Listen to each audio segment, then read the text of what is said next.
अस्सलाम वालेकुम नाज़रीन, इनसाइड 247 न्यूज़ के नए व्लॉग के साथ मैं हूं खालिद भट्टी। और आज हम दो मौज़ूआत पर बात करेंगे।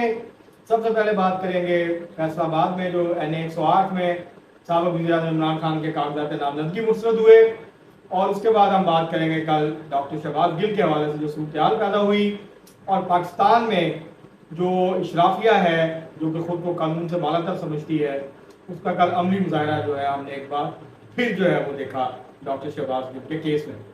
तो गुफ्तगू का आगाज़ करते हैं और सबसे पहले बात करते हैं फैसलाबाद के हल्के कौमी असम्बली के हल्के NA 108 की, जहाँ पे 2018 के आम इंतखाबात में फ़ारूक हबीब जो है वो PTI के टिकट पे कामयाब हुए थे।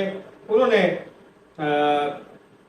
2000 से भी कम वोटों से शिकस्त दी थी मुस्लिम लीग नून के उम्मीदवार आबिद शेर अली को। अब ये उनका इस्तीफा क्योंकि कबूल हो गया और इलेक्शन कमीशन ने सीट खाली करार दे दी, जिसके ऊपर फिर जो है वो ज़िमनी इलेक्शन का ऐलान हुआ।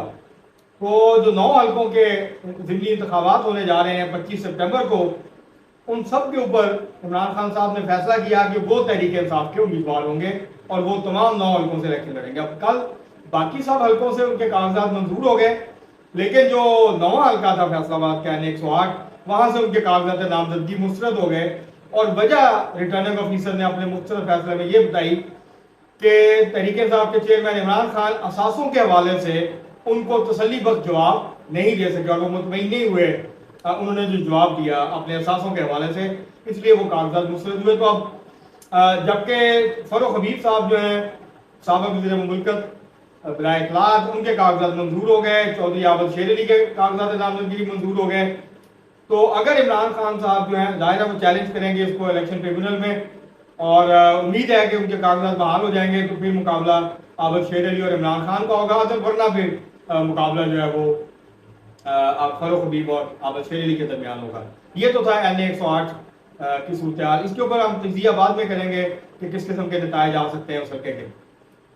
दूसरा जो इशू है वो है जो कुछ कल डॉक्टर शहबाज गिल के रिमांड के हवाले से जो सूरत-ए-हाल पैदा हुई।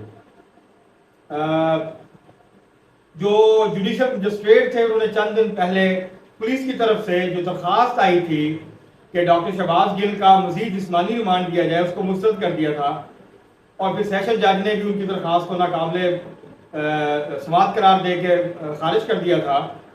तो एडवोकेट जनरल इस्लामाबाद जो है वो फिर इस्लामाबाद हाई कोर्ट गए। इस्लामाबाद हाई कोर्ट ने केस सुना और उसके बाद ये फैसला किया कि ये केस दोबारा से सेशन अदालत को हम भेज रहे हैं और वो इस दरख्वास्त को नाकाबिल समाअत करार दे के मुस्तरद नहीं कर सकते, लिहाजा वो इस केस को सुने।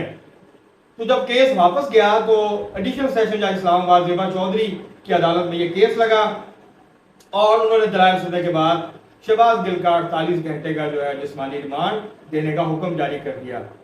और फिर इस्लामाबाद उनके ऑर्डर को लेके रूका लेके पहुंची जब अडियाला जेल रावलपिंडी, तो जेल इंतजामिया ने इस्लामाबाद पुलिस के हवाले करने से इनकार कर दिया डॉक्टर शहबाज गिल को, और ये कहा कि उनकी तबीयत नासाज है, वो जेल के हॉस्पिटल में दाखिल है और अब हम उनकी तबीयत नासाजी के पेश नज़र उनको रावलपिंडी के डिस्ट्रिक्ट हेडक्वार्टर हॉस्पिटल में मुंतकिल करने जा रहे हैं, हम आपके हवाले नहीं कर सकते।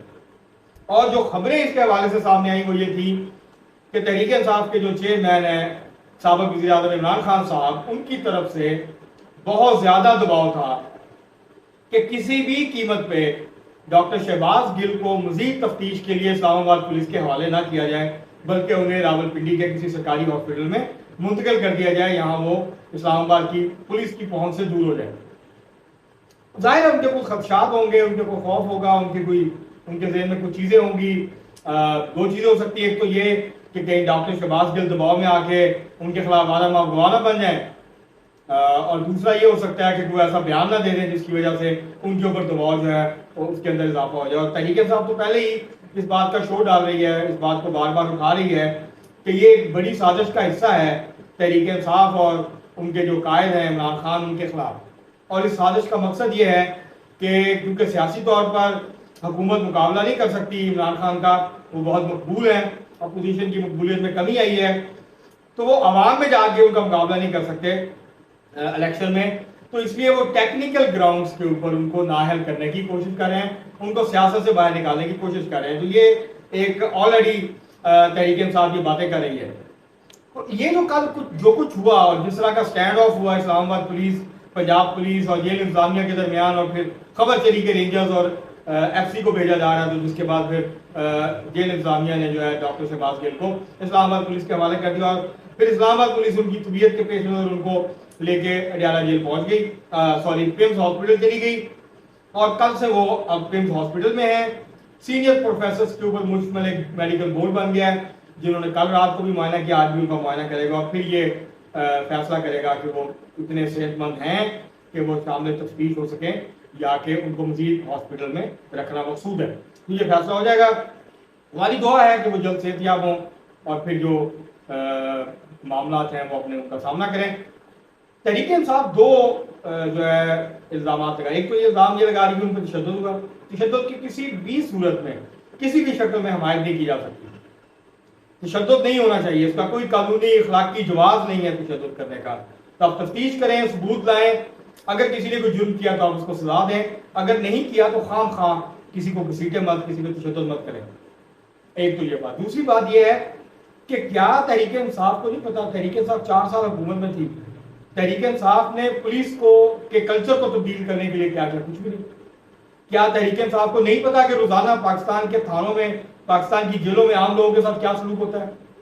پاکستان کے جو محنت کش لوگ ہیں، عام لوگ ہیں، غریب لوگ ہیں، ان کے ساتھ پولیس کس قسم کا تشدد کرتی ہے، کس قسم کا رویہ رکھتی ہے، کس طرح ان کو ذلیل و رسوا کیا جاتا ہے روزانہ کی بنیاد پر، جیلوں میں غریب لوگوں کے ساتھ کیا سلوک ہوتا ہے. تو کل جب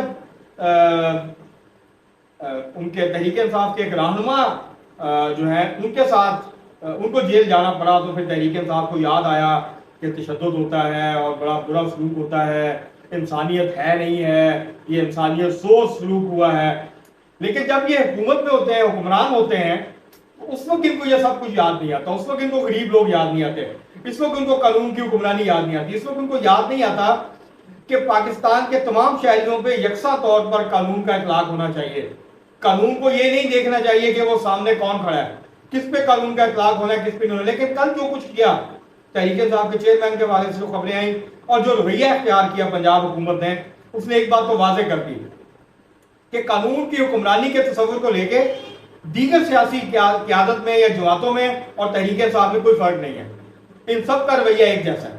جب اپنے اوپر بات آتی ہے تو یہ کہتے ہیں قانون ہمیں کچھ نہیں کہہ سکتا، ہم قانون سے بالا ہیں. اور کل اسی رویے کا اظہار کیا تحریک انصاف نے اور سابق وزیر اعظم عمران خان نے. انہوں نے واضح طور پر یہ پیغام دیا کہ قانون ہمیں نہیں پکڑ سکتا، قانون کی دسترس سے ہم باہر ہیں، ہم بالا ہیں.